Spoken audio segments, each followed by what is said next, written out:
Hello, everybody, and welcome back to the Star Wars Expanded Universe, now rated by Disney, or current Lucasfilm, whichever way you want to slice it. Legends. Hello, everyone. I am back with the Star Wars Expanded Universe. It took a small break to read Dune, but I am back and ready for more.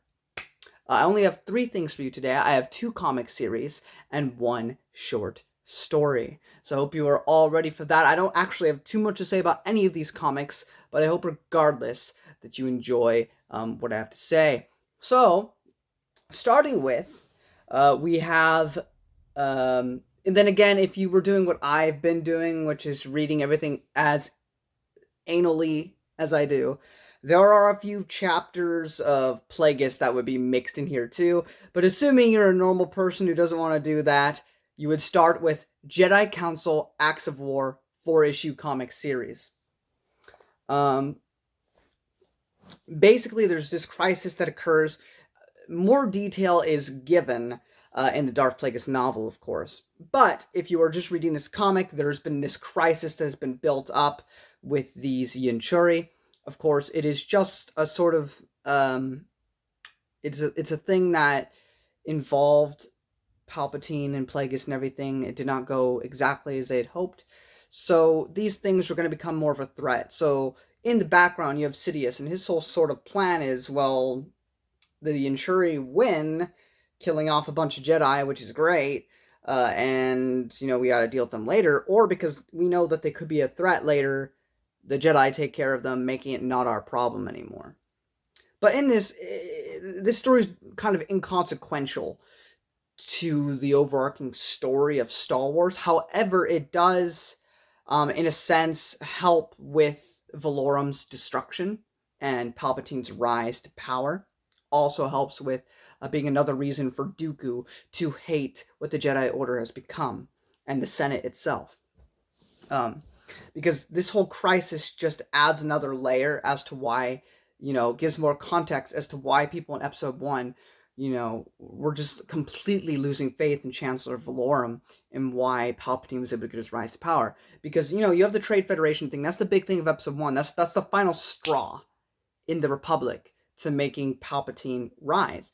But there's a lot of other stuff, it's like you have this thread, right?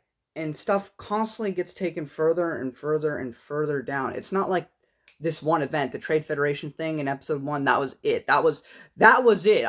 He was a great leader before that, but after that, Chancellor Valorum, get him out of here. We want Chancellor Palpatine. No, there was a lot of things that kind of just trickled up, rising tensions in the Senate up until Episode 1, where everything just came crashing down on Valorum and Palpatine took office. So while, again, this story relatively isn't that important, it is another layer expanding the universe, helping to show the steady decline of Chancellor Valorum's leadership until he'd eventually be dethroned, as you might say.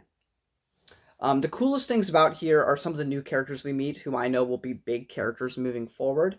I don't think it's too much of a spoiler to say, but one of the characters we meet is Krook. I only know Karuk, or whoever you say his name, from the Legacy comics because he shows up in that series. But he's a prolific person, I guess, in the Clone Wars and the Dark Times era. So this is the first time we get to see him, though, which was very, very cool. We also get to see just many of the council members really get to shine in this, in this little short comic series. You get to see a lot more of Plo Koon for the first time. Or not the first time, but like really doing stuff, having a personal relationship with one of the Jedi. And we get to see a bit more of Qui-Gon and Obi-Wan, which is always a good time. Get to see a bit more of Mace Windu. Get to see a bit more of Yaddle, not much, but it's there. And Yoda, and of course, and Evan Peel's there in the background. He doesn't have too much of a thing in here, though. And just a lot of the Jedi Masters that we're going to see moving forward, they get to make an appearance here. So it's definitely interesting in that respect. But overall, it was a pretty fun comic. There was not a single issue where I was bored. I enjoyed almost every single one thoroughly. This is also written, I think, by Randy Stratley. Randy Stratley is also another prolific name. And I loved it. I absolutely found it a lot of fun. I enjoyed that, Darth Maul's like, please let me do stuff. And he's like, now's not the time, my Padawan. You will have your time. And I love that. Also, I understand a lot of people don't like Darth Maul um, you know, the in the Clone Wars in 2008. But that's one of the things I actually really appreciated about the Clone Wars. I've always been 50-50. Filoni, baloney, and the more I've learned about it, Filoni's gone on my negative list for sure. But I still can appreciate and give due course. I think having Maul come back was actually a cool thing to do. I know that's kind of off topic, but I from everything I've seen of him so far, it just makes me want more and more and more of him. So I'm glad that we got more of him in the Clone Wars. But yeah, pretty much is all I want to say without spoilers for the Jedi Council Acts of War. What you do after that is Darth Maul Saboteur, which is a short story by James Luceno. You could also find it in the trade paperback of the Darth Maul Shadowhunter novel, which we'll get to down the line. I mean, it's coming up, but it'll be a bit still. But basically, the main plot is Sidious wants Maul to help sabotage this mining place to bump up Newt Gunray and make him be in a higher position, because he wants Newt Gunray to be indebted to him and to be trapped by him, or to be trapped by Sidious, and so that we can get to the events of Episode 1 where he's willing to do things for Palpatine because he's scared of him. Well, Darth Sidious, he doesn't know that he's Palpatine. But I definitely really enjoyed it. I will say Tarkin gets like a second of a mention in this short story, which is really cool because he makes an appearance. And what I kind of realized during the short story is that Maul is kind of a precursor to Mara Jade, if you think about it. Because all in this Episode 1 era, I mean, it's not Episode 1 yet, but in this era, it's peacetime. You cannot reveal that the Sith are back. You have to stay in hiding. And so Darth Maul, every time we get to see him so far in the expanding universe, before Episode 1, he's doing secret missions. He's being an assassin. He needs to do stuff without using a lightsaber because he needs to keep the mysteries of the Sith, they're being still around, a secret. And so I see a lot of similarities between him and Mara Jade in the sense of what Darth Maul, what Darth Sidious uses them both for. So I just found that an interesting parallel there. But that's pretty much it. Then we get to Prelude to Rebellion, Star Wars issues 1 to 6. Basically, I don't have too much to say about this. It was an okay 6 issues. The 6 issues are the first 6 issues in the Star Wars comic run by Dark Horse, which would later be redubbed Star Wars Republic when we got to the Clone Wars era.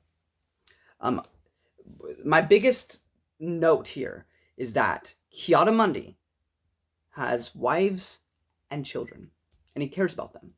Here's the thing. Ki-Adi-Mundi's species is not the most fertile species, so whenever they have somebody who's able to produce children, they need to produce a lot. The Jedi Council makes him an exception because of this fact. Now, while I completely understand that logic, at the same time, it shows the utter hypocrisy of the Jedi Order during this time. If they had been more self-aware, they could realize, oh, look, we have a Jedi Master who's able to have a family and not turn to the dark side. Maybe we should rethink how we do things, because again, kind of like Christianity or religious people in general. Of course, the Force isn't God, right? I guess it's the closest thing we have to God in the Star Wars universe, but there are certain things that the Jedi need to do to be Jedi, and then there's a lot of things that was kind of like brought in later. Like ever since the KOTOR era, there were like rules and stuff brought in that weren't established previously, like not being able to marry people, not forming attachments like that. And so you would think with a little bit of self-reflection, they could go, oh, well, maybe the exception doesn't have to be the rule. Maybe we can change things. But they don't. And, that doesn't help Anakin's case once he shows up on the scene.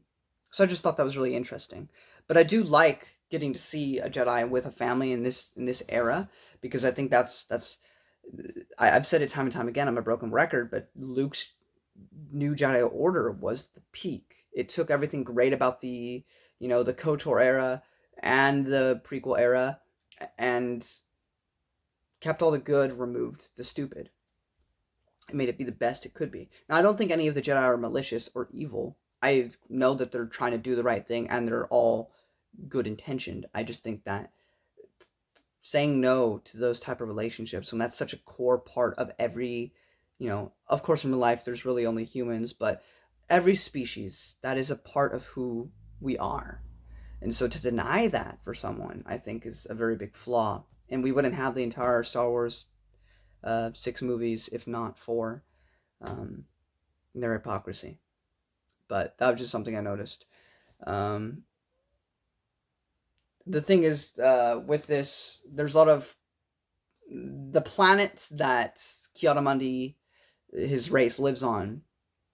I mean, they use technology and stuff, but they're a lot more behind than a lot of other places because they like it that way. They like being more in touch with nature, and so there's a lot of the younger generation though wants to start bringing more technology, and Kiadamundi just kind of wants things to stay as they are. That leads into other stuff going on with Ifont Mon, who is that big giant elephant-looking guy from Episode 6 in Jabba's palace. We have situations where Kiadamundi's daughter gets kidnapped, he needs to save her, stuff like that. I don't want to spoil it too much, but it was a fun 6-issue series. I don't know if it was the greatest thing ever that I've read, but it was certainly fun. One little thing was just that there's also some robot companions you meet in this series, and I really enjoyed that it's a very small thing, never addressed, but one of the droids gets really upset when it seems like Kiadamundi's not going to go save one of the other droids because there's like, you don't care about us droids or whatever, showing self-awareness, which I just thought was interesting. There was also, I should mention, issue 0, which is going to be really hard to find because of reasons of it not being, what was the word for it? Something went wrong on the Star Wars website, so now it's kind of hard to find. I mean, you can, if you really look for it, you can find it, but there's an issue 0. Is it important to get? Not really. It adds absolutely nothing to the story, really. It just has Kiadamundi practicing with a lightsaber, getting ready for the events of the 6 issues, and he has flashbacks to Yoda training him when he was younger. That's pretty much it. It's nothing necessary. Like, will you not understand this 6-issue comic if you haven't read issue 0? No, but it's a nice little thing to have, so you can find it. You should go ahead and read it. But if you can't, don't stress. You're not missing much. But that is pretty much it, guys. We got the 4-issue series Acts of War, the Darth Maul Saboteur short story, and the Prelude to Rebellion comics. There's only one thing to mention about Acts of War that I haven't talked about yet that's spoilerish, so I will wait till after I've said goodbye. But overall, these 3 stories were utterly fantastic, well worth your time, and I highly suggest you go check it out. Now, if you're a veteran, it's going to be really short, but if you want to stay and hear what I have to say, stay. If you haven't read Jedi Council Acts of War specifically, it is time for you to leave. Okay? I warned you. 3, 2, 1. Master Micah dies. And the reason I mention this now is because at the end of Acts of War, they bringing Kiadamundi as the replacement for Micah, which is also the same sort of thing they talk about at the very end of the Prelude to Rebellion. Yoda's suggesting him. It's kind of just continuing off saying like, yeah, we need Kiadamundi. There's not much of Micah, right? We have Jedi Chef with Micah, and maybe like he might have showed up a couple times in Jedi Apprentice.